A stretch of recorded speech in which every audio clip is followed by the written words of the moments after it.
processing offers us a nice little shortcut for creating grays. Now, by grays, I don't mean the little ETs with the big eyes that are sometimes called the grays. I mean colors, shades of gray. If all three values of red, green, and blue are the same, you only have to give the number once. Here's what I mean.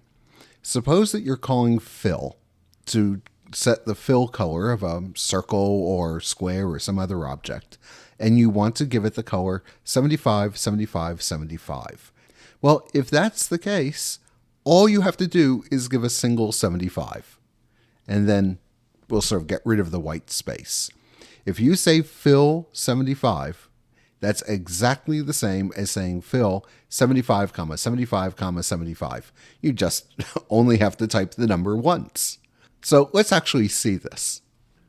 So here's a little processing sketch that will draw a single rectangle on a gray background. The first and the last lines are just boilerplate. The first line, void setup, paren, open curly brace, and the last line with the closed curly brace are just the stuff we need to get things going. The first actual line of code, size 400, 400, sets the size of the graphics window to be 400 pixels by 400 pixels. So let's actually run this and see what it creates. It creates a 400 by 400 graphics window. The background color is set by the call to background, and it's a light gray because we can see the background is 200, 200, 200. Then I set the color of the stroke that gets drawn around the rectangle, and I set that to 000 or black.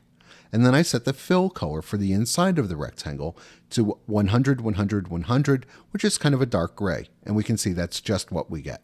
The final call is the actual command to draw the rectangle, which is discussed in the video on rectangles.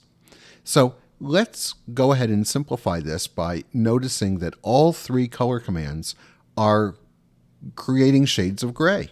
So let's look at the background command. It has three numbers, 200, 200, 200. Well, we know we can just select those redundant 200s and get rid of them. And now if I run this program instead, we get the identical result because background 200 is the same as 200, 200, 200. Well, I can do that for the other numbers as well.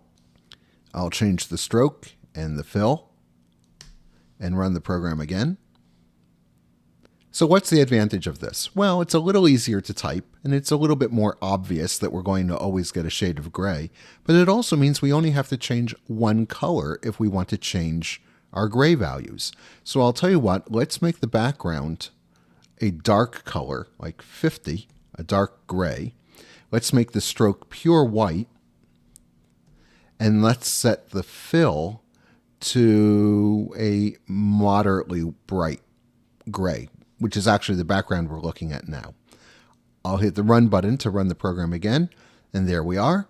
Dark background, light colored fill, white outline. So one number says use the same value for all three color components, and it just saves you a little bit of typing. It's a handy shortcut that you'll use all the time.